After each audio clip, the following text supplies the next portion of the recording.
Hello, everybody out there. I am back. That's right. I am your host. This is Jessica Koch, and this show is Profound Professionals. It's the interview series that's been coming to you for 9 years now. We bring you industry experts from all over the globe. They help improve your personal life or help you grow your business. Today, we have a really interesting and fascinating, exciting guest. He is Christian. He is an author, he's a resilient thriver, and he's enjoying the journey of life. And he's going to share with us a bit of his story and a bit about his book as we go through our show today. So welcome, Christian. Thank you, Jessica. What an honor to be here. Thank you for the opportunity to speak to your listeners, and I look forward to our conversation today. So I got a sneak peek a little bit of your life before this moment now, prior to our show. Share with everybody a little bit of your journey story. I think one of the important things to realize about people in general is everyone has a super unique story. Everybody has really crazy things that they've done and boring, horrible times they've gone through. And, one of the things that I like to talk about is how you handle it. So my life is very varied. At 20 years old, I dropped out of college. I was actually going to a Bible college to be a missionary. And I got a one-way ticket to Hawaii and did some fun stuff and then joined the Marine Corps from there. So started off as a young person in the armed forces and thank you for your service. We appreciate that. Thank you. What an exciting branch of the military too. There's so many. I've been exposed to, my son is Army. I've been involved with Air Force, and my father was Navy. And so what a really prestige. All of the branches are fabulous, and they do and serve in their unique way. But there's something super special, I think, about the Marines. You just brought back some really neat memories when you said that, because I was fortunate enough to get stationed in DC as Presidential Honor Guard. So I did the things at the tomb and the burials and the presidential stuff, all the speeches, and it was always all the different armed forces, the best of the best. So I would encourage anybody who can go to DC and catch some of those events, especially if they love their country, have that patriotic feeling. It's a great way to be exposed to the best of the military. Yeah, I've actually gone and experienced some of those ceremonies and celebrations and traditions, and they're incredible to watch. And what can you say about the uniform? It's pretty hot stuff. Right? Got to beat those women away with a stick. It's pretty hot stuff. Well, we were young and dumb back then, but time goes on, and I was sent off to Desert Storm for a little bit and came back and got married, had a 5-year marriage, and then got married again, and just had a beautiful family in a beach town. And the interesting part of this book is it just kind of snapshots some of the best years of my life when I was just working through the issues of life, business and dealing with things and relationships and faith. And life is really just amazing. So many people spend so much time trying to convince other people to do life the way they do it. Yeah. But it's a very unique walk. And it really is about how you process that. And your book is filled with all kinds of really resourceful tips. So share with us one that you would help someone, really get in touch with their own personal journey so they can thrive on the other side of that. Give us a tip that we can use today in the audience. Yeah, happy to. I would say the tip is to process things fully. The title is really to get people's attention, and they're the things that most people aren't willing to talk about, especially on social media.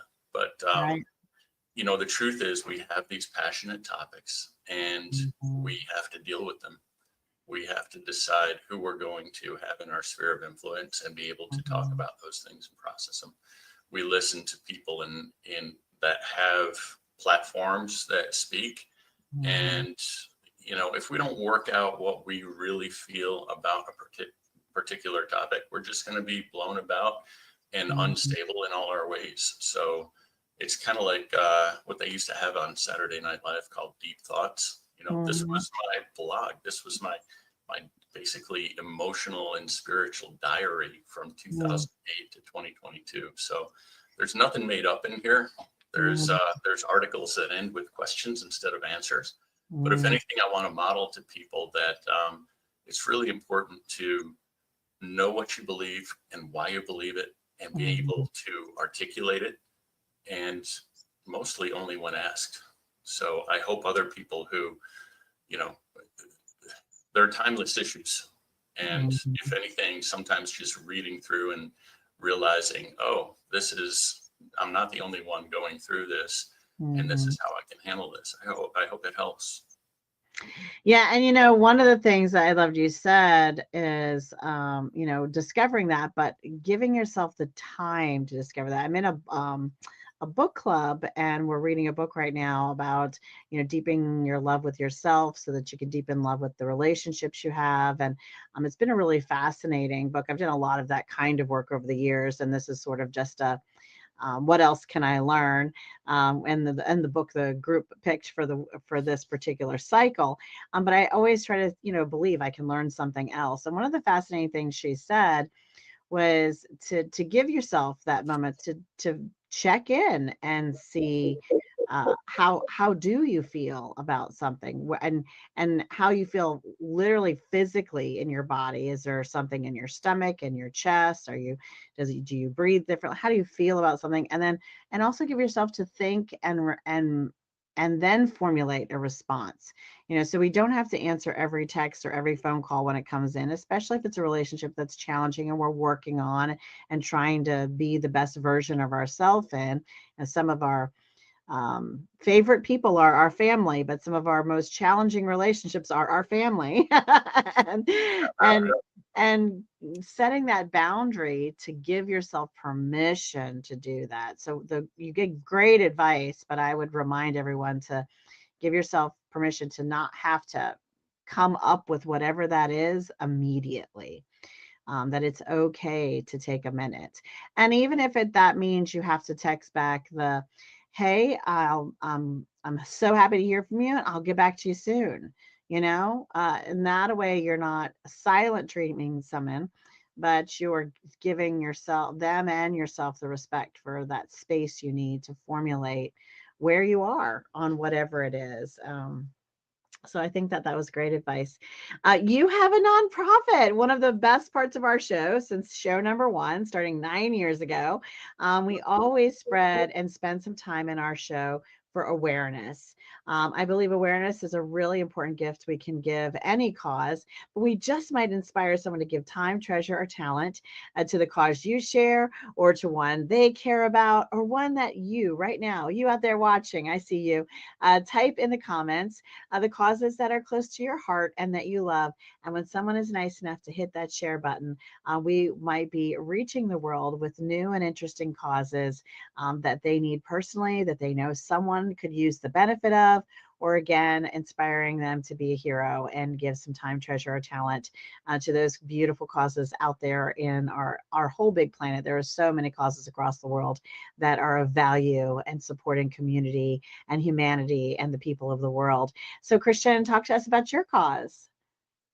Well, that has morphed over time. Back in, I think it was probably 2009 or so, I started a nonprofit with my brother, and it was basically for online discipleship. It was to help people struggling with issues of life, and it was sort of successful for a while. But then social media came out and totally replaced that old WordPress forum Yeah. type thing. And then throughout the years of raising a family, we used that to do whatever project that we had at the Yeah. moment. So my wife ran a worship arts camp.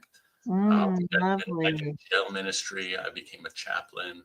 One of my Mm, dream jobs mm, is kind of outlined and related to that. It's mixing an mhm, ombudsman function with a chaplain function. mhm. Right now, I've just spun up a website for Africa Discipleship Network in Kisoro, Oh, Uganda. So love supporting that. widows and orphans and feeding people and economic growth in Africa and also Pakistan. Got a young man out there. So it's having a nonprofit that serves whatever season of life you're in to do good in the world, I guess is what's done. And that was called reclaimed.us. That's the website for it. But that's just been, the main corporate name behind all the other projects that we do at any given time. So right now it's the missions mostly. I love organizations and missions like that help families, like by providing animals or micro loans for them to start a business, or things that are going to go further than just education, giving them a trade or a skill, things that wells for clean waters, things that have a long impacting experience for that particular person, that particular family, that particular community. Those are beautiful things. So thank you for that. To pull together resources.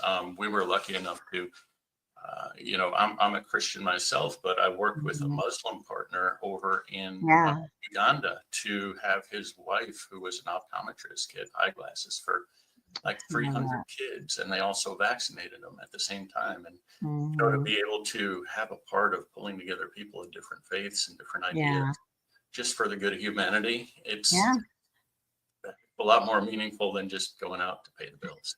I think, in my opinion, all the very best spiritual beliefs, religions, foundations, whatever you'd like to call them, movements,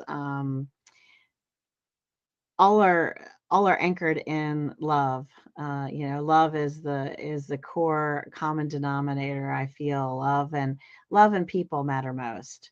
And how do you make the best of that, and celebrating the fact that we're so much more than skin and bones, with a soul and an energy that's connected. So I think that's really, truly beautiful. Don't stop typing. We want you adding in the comments any books you've written or books that have inspired you, a book that inspired your personal life or something that helps you grow your business.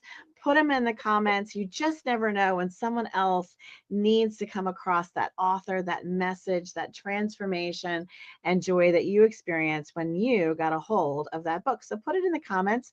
And Christian, share with us a book that inspired your personal life or helped you grow your business. Probably the most impactful book was the very simple one that so many people have read over so many years, and that's The Greatest Salesman in the World by Og Mandino.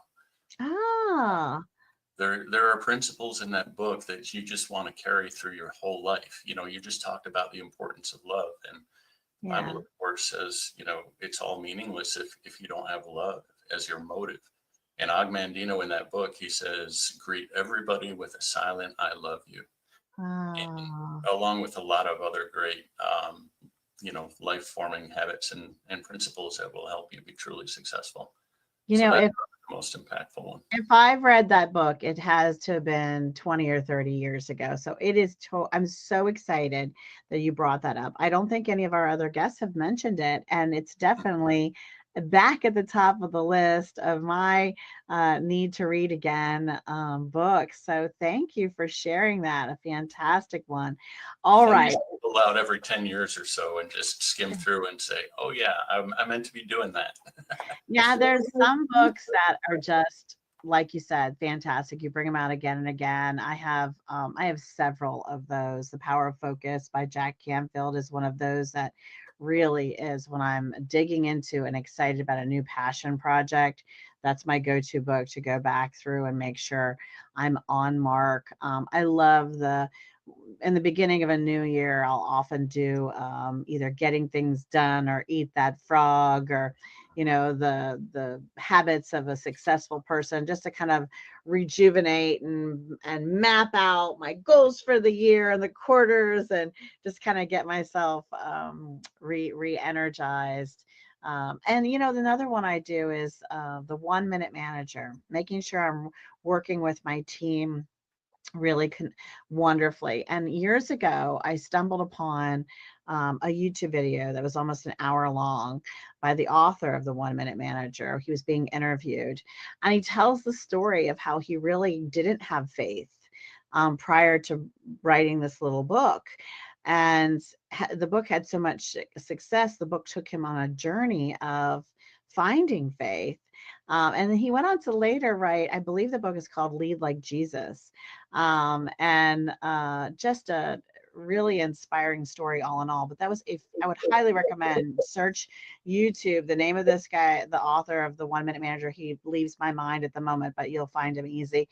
And look for the long form videos, because it's a longer, like I said, like an hour long interview, but it was captivating and interesting. And I wanted him to talk longer, so great interview on YouTube somewhere, in the world of YouTube somewhere, that you can find that. So, but let's talk a little bit more about your book, and the journey you went on, and what you share inside the book you've written, Christian. Okay. Before I bring up that book, just because Okay. it has to do with books, I had a guest in my home he was a young man, and he was extremely spiritual. And this is called The Cost of Love. It's not in print now, but it probably will be soon, because I've just got his permission to republish it. Oh, And yay. it is a really unique book. It's like poetry in the way it reads. It's got prophetic art in it. I found the best prophetic artist I could find online. Her name was Pam Herrick, and she actually did the illustrations in this book. I definitely want you to send me the link. And if he sends it to me, we'll put it in the custom article about Christian when we post this around. We're live streaming on several platforms now, but when we post around and repost it again, and on our site, you all know, it's under construction. Hang on, we're bringing some fun new stuff to you on our new website that's in the process.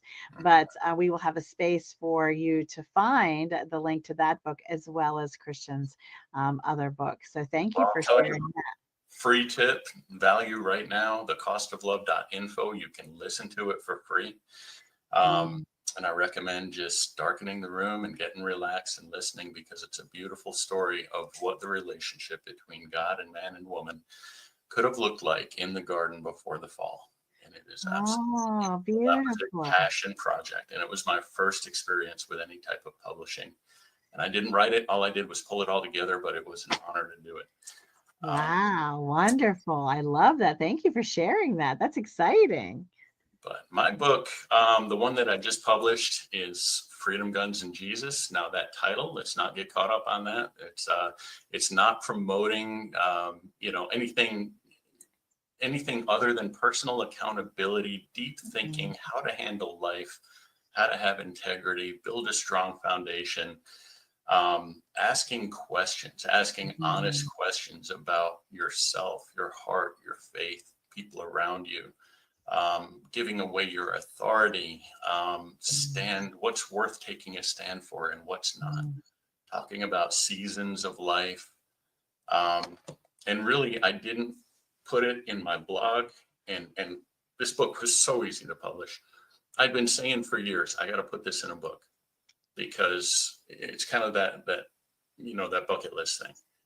And the way God does things, it's like, when the time comes, I'll prepare the way. And I ran across a publishing challenge, 7-day book publishing challenge. And I threw this thing together in 7 days, because all the content was already out there. Yeah. And it was a free book challenge, and I got it out on KDP, and it was a lot of time designing the cover and putting it all together. But all I had to do was basically edit what I had already written years ago. Yeah. They are timeless principles. I mean, it's historical. You'll see me working through, as a young family man to an older family man, through these difficult economic and political times, and the crazy time we had a couple of years ago, and how to deal with that. And really just in my own flavor, which was, I got a really cool compliment from a friend. He said, "I've known you a long time, but I didn't know you could actually write." he said, "I started reading your book at 4:30 at night, and I put it down 4.5 hours later. I just couldn't put it it down. And I was like, wow, okay, you've been with me through most of this stuff, but now you know I can actually write too. That's helpful. Yeah, with when people in your own neighborhood give you a compliment, that's something big, right? That's a big deal because they're our harshest critics often.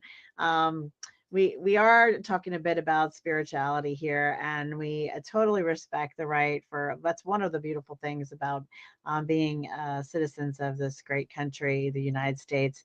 Um, we have this ability to respect one another's beliefs and religions of all kinds. And I was recently reading a verse myself yesterday that I had never heard before.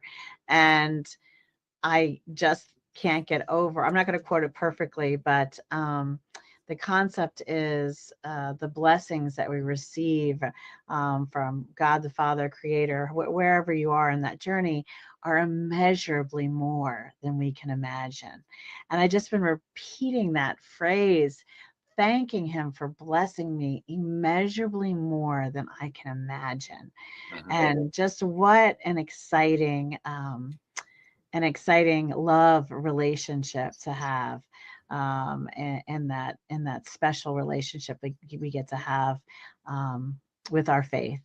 So I'd like to comment about something you just said, and that is the respect of other people's beliefs. I'm sure. also an ordained chaplain, and I've been through training that teaches how to be with people while they're dying, while they're going through the hardest things in their life. And Yeah. as a chaplain, you have to respect everybody's belief, and you can't proselytize, and you have to be willing to. It's called a ministry of presence. Mm-hmm. One of my business models that is laid out on chatbootsman.com. I've not ever done it, and it's probably like my dream job to be able to go into a corporation and talk to people about the deep issues, the difficulties of what they're facing, not only in the workplace, but in their family, Yeah. on a non-specific, it doesn't matter what faith they are or whatever, but be Yeah. able to be there, let them know somebody cares, find out what's going on, and then minister to them just by walking them through it, putting a hand on their shoulder, telling them someone sees them is so important. Yeah, validating and presence. Presence is key in what you mentioned. My grandmother, who taught me to swim, who I adored, and I was her princess, she adored me, was Jehovah's Witness. And so we didn't share a similar faith. I had different beliefs in my faith system, but I was the only one at her bedside in her last breathing moments. And I held her hand and I sang with her and I prayed with her, and I was respectful of her personal beliefs and was just there with her as she stepped over into the next moments of her existence. And it was hard and beautiful. Yeah. It was both of those things. It was difficult, and probably one of the most difficult things I've ever done on the list. It's up there. And also one of the most wonderful things I've ever done and experienced and was present for. So, Yeah. And as you mentioned, different denominations, if we've been open-minded and we've talked to people of other faiths, sometimes we meet the person, whether it's a Jehovah's Witness. I've talked to a Jehovah's Witness missionary, and it's like, wow, that person has a better grip on Christianity than most Christians I know. Think of some Muslims, and we have something to learn from everybody. oh, absolutely. And there's so many similarities in the Quran and the Bible. And just if we look for, like I said, the common denominator of love as the core, gratitude and humanity and people mattering most, I feel like that is the common denominator of I would just say, since I don't know every religion, but some of the best religions that I've been exposed to, or belief systems or spiritual movements, or they don't all call themselves religions, whatever title they'd like to give that belief space in their faith of what they believe in and their values. They believe that's the most beautiful common denominator we all have and share. One of my favorite pieces of advice and perspective is only God can judge the heart of a man or a woman. Mhm. And if he doesn't exist, you don't need to worry about it. That's right. So everybody stop judging each other. Let's all learn from each other. That's right. My personal belief is I'm very sad to see the philosophical attack on the personness of a perfect Father God who actually loves you personally and wants to teach you and succeed like any good father would, and the deity of Jesus Christ. Those are my personal beliefs, and I would say that in front of any audience and every audience as I have the chance to do so. But I believe anybody who searches for truth with all their heart and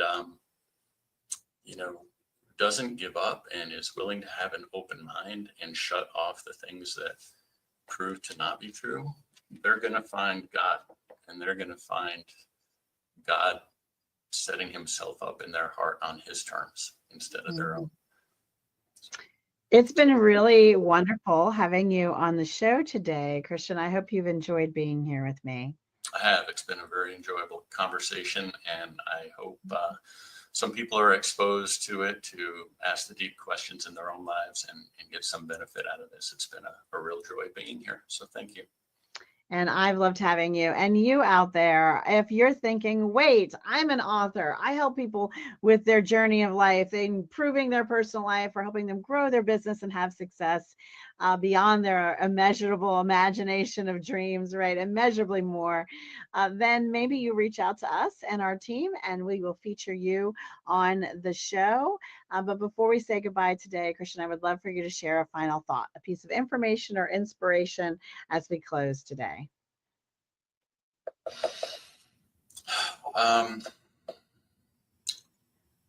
Freedom is a big topic, and freedom is found mostly in letting go. Freedom is found in letting go of your need to be right. It's found in letting go of your need to prove. It's found in forgiving people. So the lightest, best existence is when you detach yourself from everything selfish. And I'm learning to do things at God's speed instead of mine. And you would think his would be a lot faster, but in terms of getting things done that we want done, it usually means relaxing back into the arms of God and letting him lead you day by day.